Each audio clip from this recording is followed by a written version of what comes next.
বন্ধুরে আমার, এখনকার বউরা এখনকার শ্বশুরদের কাছে যদি বউ কিছু বলে মেয়ের কথা বিশ্বাস করে জামাইকে মারতে আসে। কথা কন না কেন? আসে না?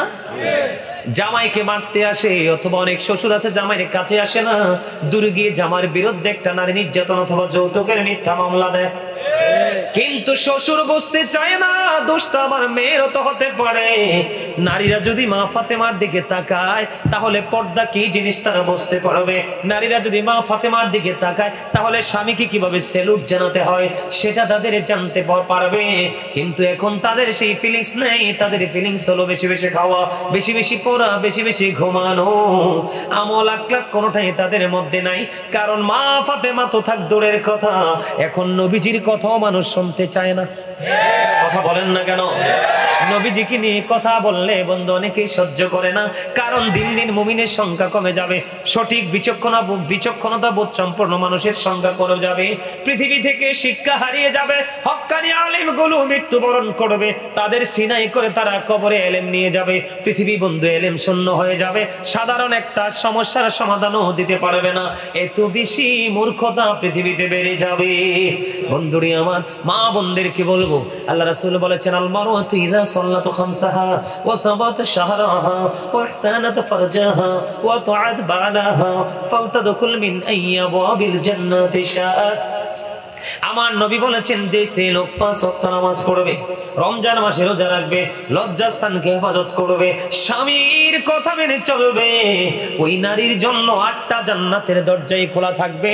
সে যেটা দিয়ে মন চায় সেটা দিয়েই সে প্রবেশ করতে পারবে। তাহলে নারীদের জান্নাত সহজ না কঠিন? আর জোরে বলেন না, সহজ না কঠিন? বন্ধু, আপনার মুরাদনগরী রঘুরামপুরের আমার মা বোনেরা, ও বন্ধু, টাকা নিয়ে দাঁড়িয়ে আছে, এক জায়গা থেকে আরেক জায়গায় যাবে, গাড়ির সিট নাই, যাইতে পারে না। আমি এক্সাম্পল দিচ্ছি, সাধারণ মানুষ তো আপনারা বোঝানোর জন্য পারেনি যাইতো। হাত দেখাইলেও গাড়ি দাঁড়ায় না।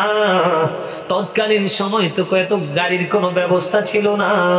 মা ফাতেমা তার বাবার কাছে যাবে, বাবাকে দেখতে যাবে। বন্ধু রওনা হলো, তিনি বের হয়ে আসার আগে ও মা খাতুনে জান্নাত ফাতেমার ঘরের সামনে এসে হাজির হয়ে গেছে।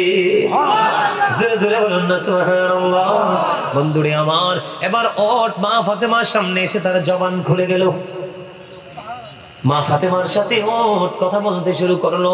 রে রাসূলের কলিজার টুকরা ফাতেমা, আপনি কোথায় যাবেন? আমি আমার বাবার কাছে যাব। এবার ফাতেমাকে ওটটা বললেন, আপনি আমার উপর সাওয়ার হন, আমি আপনার বাবা পর্যন্ত নিয়ে যাব। মা খাতুনে জান্নাত ফাতেমা কি করলেন বন্ধু? ওটটার গায়ের মধ্যে টাচ করলেন, তাকে মেসেজ করে দিলেন। মেসেজ করে দেওয়ার পরে এবারে তাৎক্ষণিকভাবে ওটটা মাটিতে শুয়ে পড়লো। আর তাৎক্ষণিকভাবে বন্ধু ওটটা মৃত্যুবরণ করে। জোরে জোরে করলাম আল্লাহু আকবার। মা ফাতেমাকে হেল্প করার জন্য ওট এসেছে। কেন এসেছে? উনি অনেক বেশি দামি, এত বেশি দামি যিনি সাধারণ জান্নাতীদের সরদার, লিডারিনী। জোরে জোরে কন্যা সুবহানাল্লাহ। সাধারণ জান্নাতি নারীদের সরদারিনী মা খাতুনে জান্নাত ফাতেমার জীবন যদি আপনি তালাশ করেন, এদিকে তাকান, যেই মহিলা 5 ওয়াক্ত নামাজ পড়বে, মা খাতুনে জান্নাত শুধু 5 ওয়াক্ত নামাজ না, তিনি সারা রাত ভর ইবাদত করেছেন। দুনিয়ার কাজ করার সময় আল্লাহর জিকিরে তিনি ব্যস্ত থাকতেন, দিবা রাত্রি সব সময় তিনি আল্লাহর গোলামিতে নিমজ্জিত থাকতেন। কিন্তু আমাদের মা বোনদেরকে সেটা ফলো করতে হবে বন্ধু। তারপরে বন্ধু সবচেয়ে বড় কথা হলো লজ্জাস্থানকে ঢাকা। লজ্জাস্থানকে ঢাকতে হলে তাদেরকে 100% পর্দা করতে হবে। নারীদের মাথা থেকে পা পর্যন্ত ঢেকে রাখা ফরজ। আর পুরুষের পর্দা হলো এই দিক দিয়ে নাভি বরাবর। কি বরাবর? নাভি থেকে পায়ের টাকনোর উপর পর্যন্ত ঢেকে রাখা ফরজ। পুরুষরা যখন এই নাভি বরাবর কি কোনোভাবে কিন্তু নাভির নিচে যাওয়া যাবে না। আল্লাহ বলেছেন লিবাসুত তাকওয়া যালিকা খায়র, আল্লাহর কাছে সবচেয়ে উত্তম পোশাক হলো তাকওয়ার পোশাক। ও বন্ধু, যেটা শরীয়ত সম্মত আল্লাহ শিখিয়ে দিয়েছে, লুঙ্গি পরেন আপনার নাভি বরাবর রাখতে হবে, প্যান্ট পরেন নাভি বরাবর রাখতে হবে, ট্রাউজার পরেন নাভি বরাবর রাখতে হবে উপর দিয়ে, আর নিচের দিক দিয়ে টাকনোর উপরে রাখতে হবে। এই কন্ডিশনে পোশাক পরা ফরজ। আমার সুবহানাল্লাহ কন্যা কিল্লাই। রং তো দেখছেন, রঙের ডিব্বাটা কোথায় তৈরি হয় জানেন না? কি দুনিয়াটা কখনো দেখেন লাল, কখনো দেখেন সাদা, কালো কিন্তু কখনোই দেখেন না। দু চোখ খাটার পরে দেখবেন শুধু কালো। বুঝে নিতে হবে। বুখারী শরীফের মধ্যে এসেছে একটা পুরুষ শুধু পোশাকটা অসভ্য পোশাক পরার কারণে, শরীয়তের সীমা লঙ্ঘন করার কারণে, একটা পুরুষ এই পোশাকের কারণে সে জাহান্নামে যাবে। আরে আওয়াজ করে বলেন না নাউজুবিল্লাহ। আরো জোরে। কি বুঝে আসছে? আমার নবী কি কইছে? সেই মহিলা 5 ওয়াক্ত নামাজ পড়বে, কি করবে? এখন 5 ওয়াক্ত নামাজ পড়লে লাভ না লস? কেমন লাভ কইতাম নি? মা ফাতেমা সাথে সাথে নামাজ পড়েনি, সাথে সাথে সারাদিন সারা রাত কাজের ক্ষেত্রে জিকির করেনি, হাতে করেছে দুনিয়ার কাজ, কলবে ছিল মাওলার জিকির। তার কারণ কি? বন্ধু, সালাতুল খামস, 5 ওয়াক্ত নামাজ, ওয়াল জুমআতু ইলাল জুমআ ওয়া রমাদানু ইলা রমাদান মুকাফফিরাতুল লিমা বাইনাহুন্না ইযা তুনিবাতিল কাবাইর।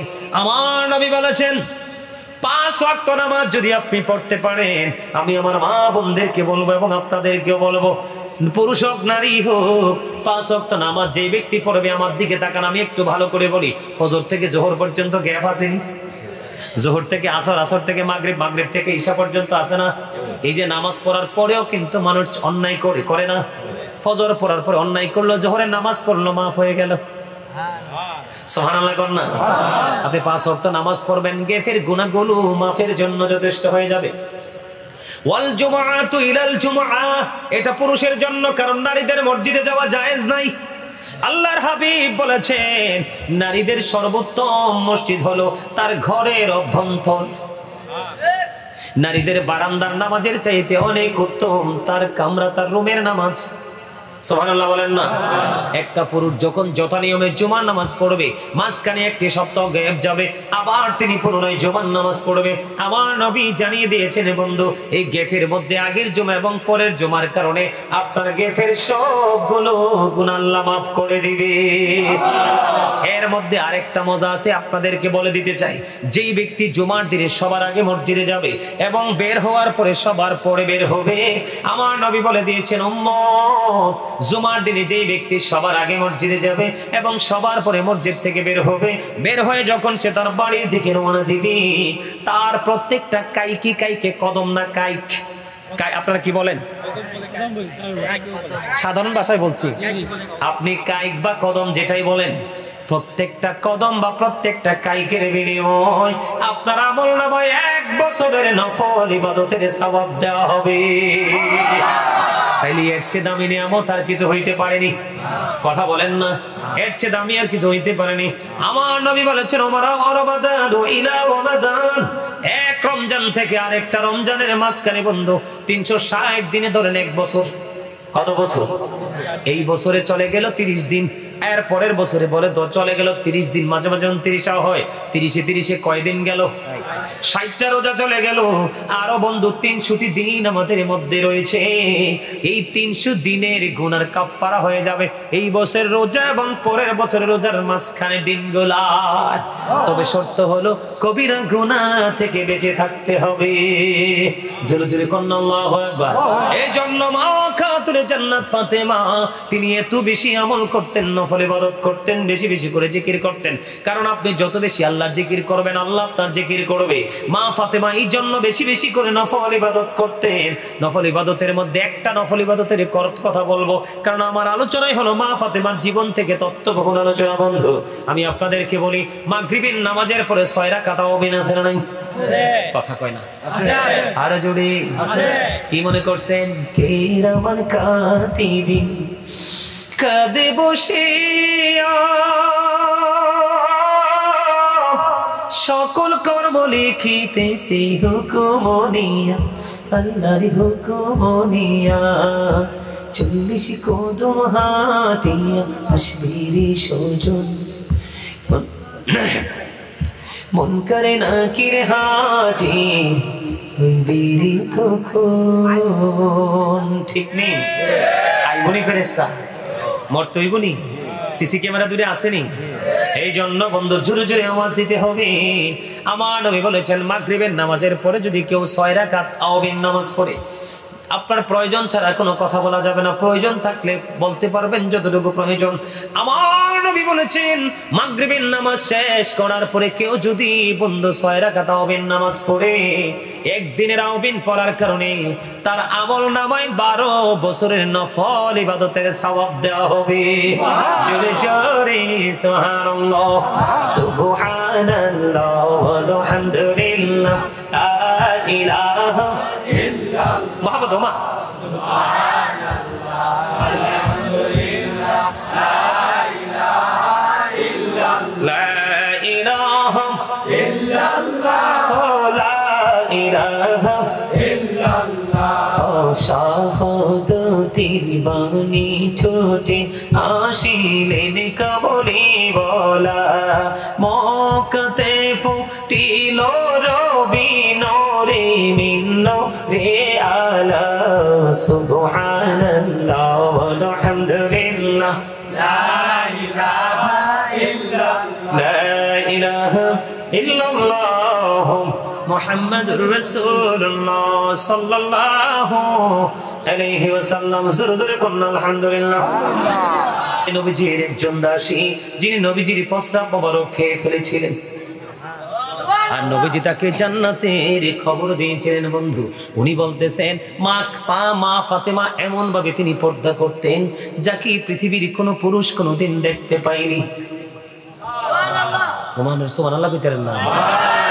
হ্যাঁ, আপনারা জবান দিছি কি জন্য? ভোট খাওয়ার জন্য, বাদাম খাওয়ার জন্য, বিয়ে বাড়ি যে কুরমা পোলাও খাওয়ার জন্য?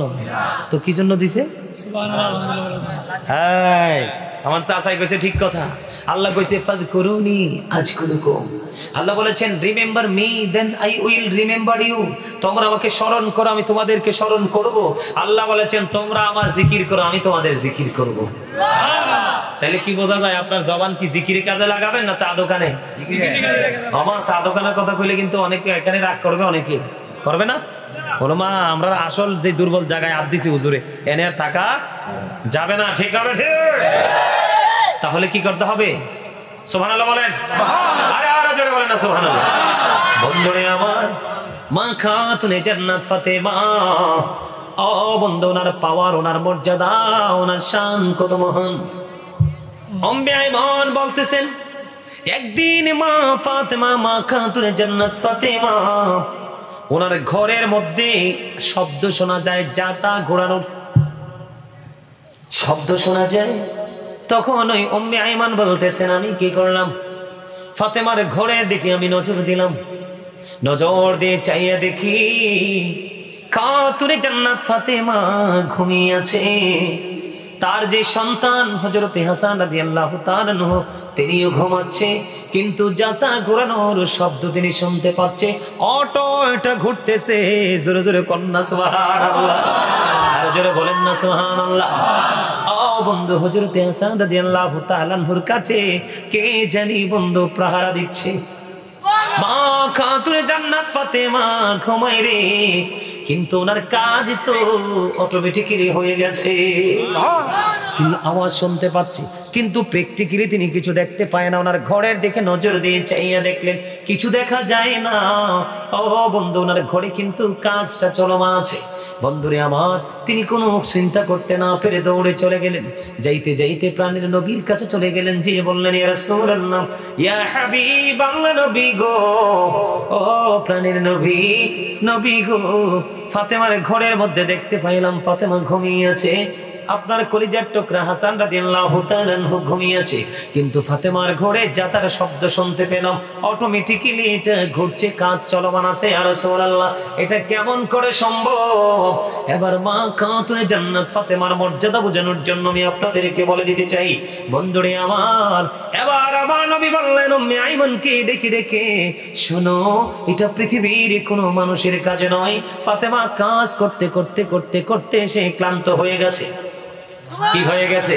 ফাতেমা ফ্যামিলির কাজ করতে করতে ক্লান্ত হয়ে গেছে। বন্ধু, এই জায়গাটা নিয়ে আমি একটু পরে কথা বলবো। এখন আমাদের দেশে কাজ করতে না পারলে কিন্তু আমরা কাজের বুয়া নিয়ে আসি, ঠিক না বেঠিক? কাজের বুয়া নিয়ে আসি, কাজের বুয়া দিয়ে কাজ কিন্তু ঠিকই করাই, কিন্তু তাকে যেই পরিমাণ সম্মান, যেই পরিমাণ ইজ্জত, যেই পরিমাণ মর্যাদা দেওয়ার কথা, সেটা কিন্তু দেই না। আছে না নাই? আর জোরে বলেন আছে না নাই? বন্ধু মা খাতুনে জান্নাত ফাতেমা আমার নবীজির কাছে, আপনার নবীজির কাছে গেলেন। বাবা গো, কাজ করতে করতে আমি পেরেশান হয়ে গেছি, ক্লান্ত হয়ে গেছি, আমার একটা বাদী লাগবে, আমার একটা কাজের লোক লাগবে।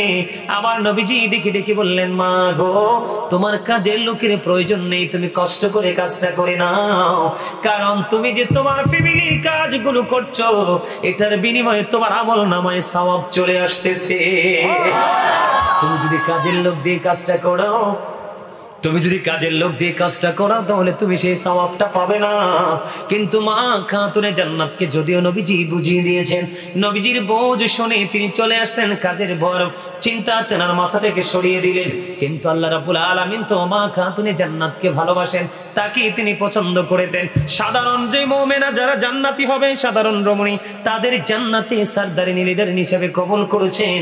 এই জন্য আমার নবী বলেছেন, ফাতেমা তু সাইয়্যিদাতু নিসাই আহলিল জান্নাহ। আমার নবী বলেছেন, ও পৃথিবীর নারীরা, মুমিন মুমিনা যারা, তোমাদেরকে আমি জানিয়ে দিলাম আমি নবী, তোমরা টেনশন করো না, চিন্তা করো না, তোমাদের সরদারিনী জান্নাতি লিডারিনী হবে আমার কলিজার টুকরা ফাতেমা। বন্ধুরে আমার নবীজির কাছে যখন গেলেন, যাওয়ার পরে আয়মানকে আমার নবীজি উত্তর দিয়ে দিলেন যে ফাতেমা কাজ করতে করতে তিনি টায়ার্ড হয়ে গেছে, এই জন্য আল্লাহ রাব্বুল আলামিন 3 জন ফেরেশতা পাঠিয়েছে। কয়জন ফেরেশতা? আরো জোরে। আল্লাহ আল্লাহ আল্লাহ আল্লাহ আল্লাহ আল্লাহ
কি সমস্যা কি?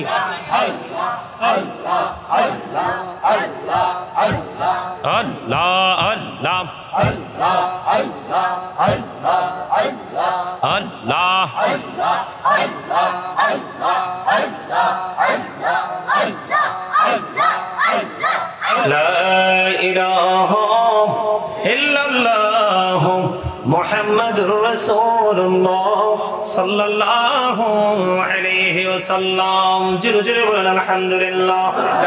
আরো জোরে আলহামদুলিল্লাহ। আলহামদুলিল্লাহ, ওটা তো মজা হয় না। আলহামদুলিল্লাহ।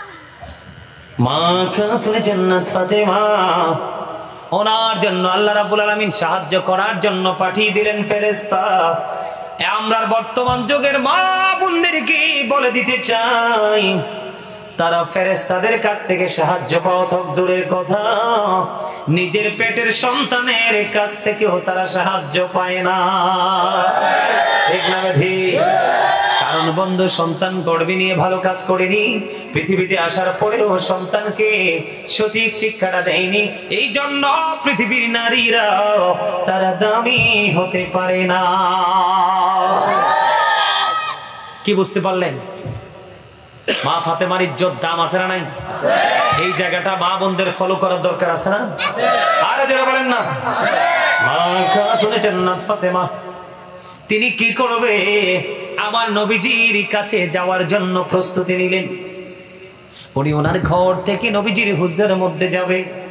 যাওয়ার জন্য বন্ধু প্রস্তুতি নিলেন। মা ফাতেমা প্রস্তুতি নিয়ে বন্ধু ঘর থেকে বের হলো। বের হওয়ার পরে চাইয়া দেখলেন একটা উট এসে মা খাতুনে জান্নাত ফাতেমার ঘোড়ের সামনে এসে হাজির হয়ে যায়। আর জোরে বলেন না সুবহানাল্লাহ। কি হয়ে যায়? উট এসে হাজির হয়ে যায়। বন্ধু উট কি কথা বলতে পারে? কথা বলতে পারে না। ওই যে আমার আগে যিনি আলোচনা করেছেন আমার ভাই, তিনি বলেছেন যে নবীজির প্রেমে কুকুরের জবান খুলে গেছে। ও বন্ধু, আমার নবী মা ফাতেমাকে এত বেশি ভালোবাসতেন, যখন আমার নবীজির কাছে মা ফাতেমা আসতেন তখন আমার নবীজি দাঁড়িয়ে যেতেন, মা খাতুনে জান্নাত ফাতেমাকে বসার জন্য সুযোগ করে দিতেন। আর জোরে কন্যা সুবহানাল্লাহ। আর জোরে। আমি যদি আপনাদেরকে ছোট্ট করে বুঝাইতে চাই বন্ধু, মর্যাদা বোঝানোর জন্য বলছি। একদিন আমার নবীজি রাসূলের কলিজার টুকরা ইমাম হাসান হুসাইন, দুই ভাই আছে না নাই? বন্ধুরে আমার, একদিন হুসাইন নবীজিকে বললেন, না গো আজকে তুমি ঘোড়া হইবা আর সেই ঘোড়ার সওয়ার হব আমি। কাকে ডেকে ডেকে বলছে? আপনার আমার প্রাণের নবীকে ডেকে ডেকে বলছেন। এবার নবীজিকে নানাকে ঘোড়া বানালেন। আমার নবীর উপর বন্ধু সওয়ার হলেন। সওয়ার হওয়ার পরে আমার নবীকে ডেকে ডেকে বললেন, নানা গো বলো না কে দামি, তুমি না কি আমি? প্রশ্ন কি করছে বুঝতে পারছেন না আপনারা? কে প্রশ্ন করছে? ইমাম হুসাইন রাদিয়াল্লাহু তাআলা আনহু আমার নবীকে প্রশ্ন করলেন। আমার নবীকে প্রশ্ন করলেন, নানা গো বলো না তুমি দামি নাকি আমি দামি? এবার আমার নবী ডেকে ডেকে বললেন, নানা গো তুমি বলো না কে দামি, তুমি বলো।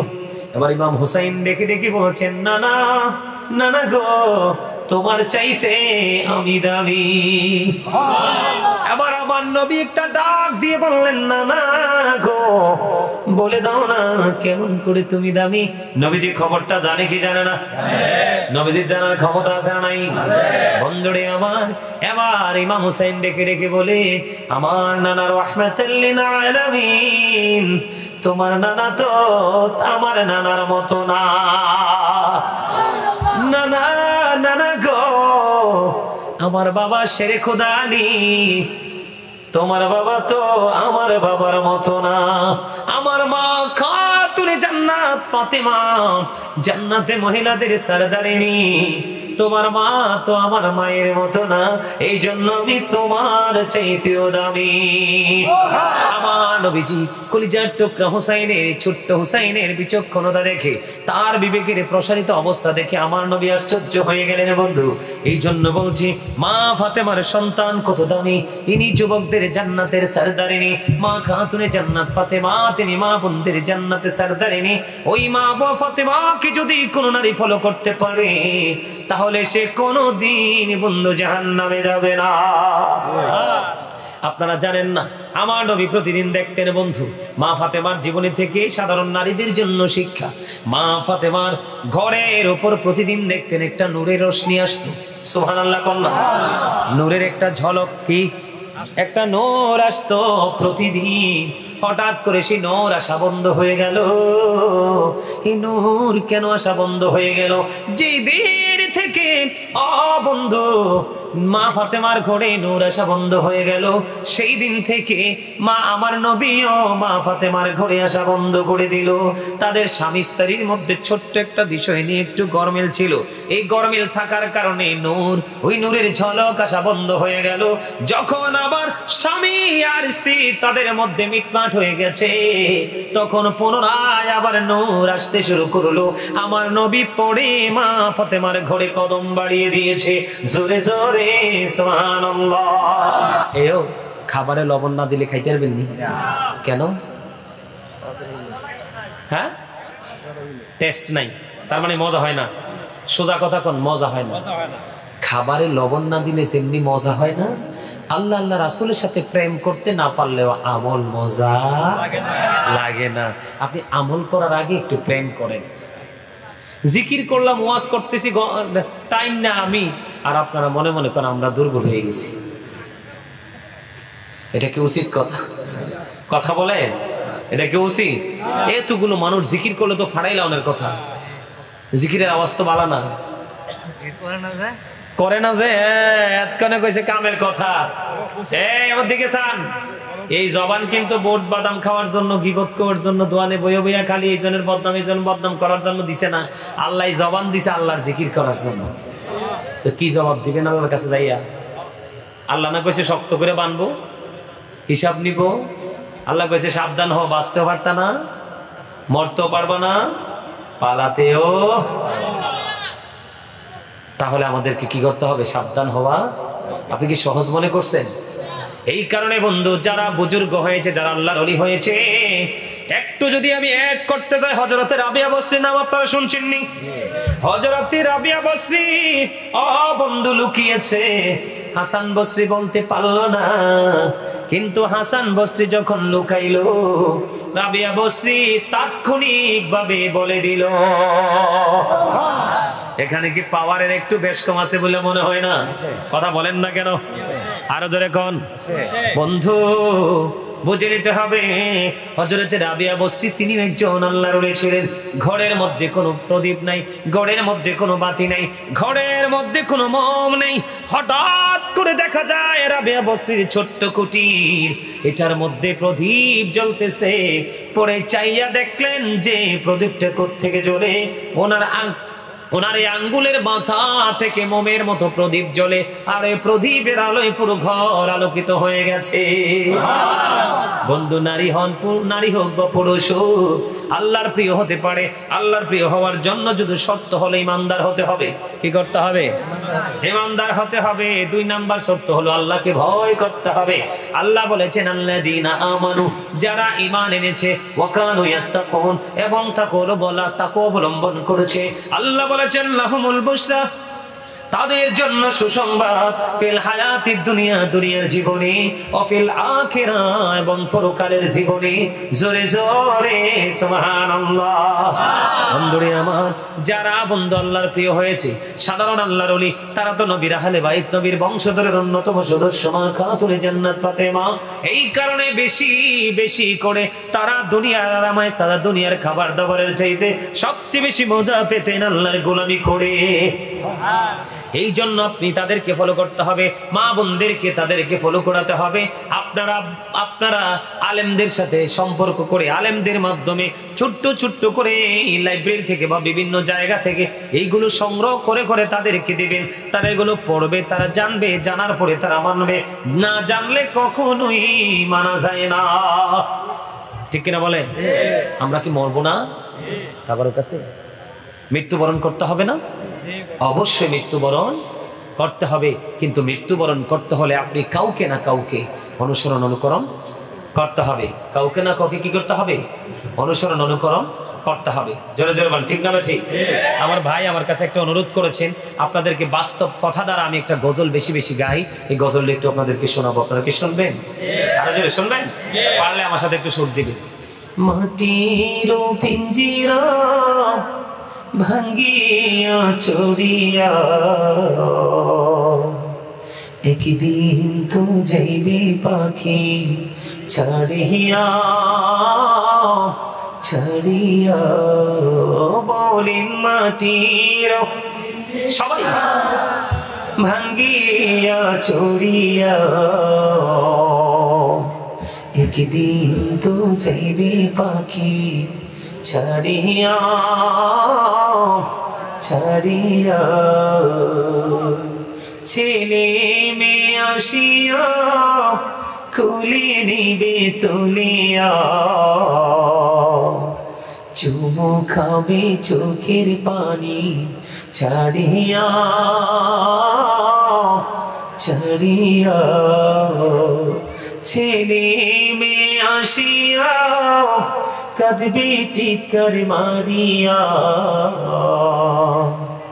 জন্মের তোরে বাবাই যাই রে ছাড়িয়া ছাড়িয়া।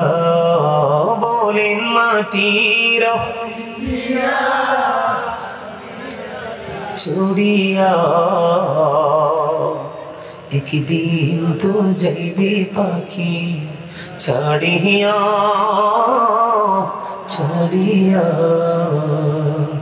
আলেমি গণকে ডাকিয়া গরম পানি করিয়া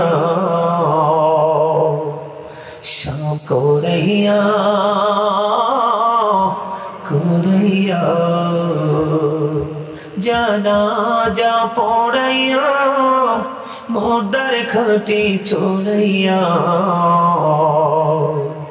কবর দিশিতে নিবে কান্দিয়া কান্দিয়া কবরেতে রাখিয়া মাথার মুষ্টি খুলিয়া লাফ মারিয়া উঠবে তোমায় ছাড়িয়া ছাড়িয়া বাঁশের ওই চাল বানাইয়া কলা পাতা বিছাইয়া দুই পা দিয়া মাটি দিবে পাড়াইয়া পাড়াইয়া বাঁশবাগানে রাখিয়া সবাই যাবে চলিয়া ওই পুকুর পাড়ে রাখিয়া সবাই যাবে চলিয়া যার যার ঘরে রইবে সবাই ঘুমাইয়া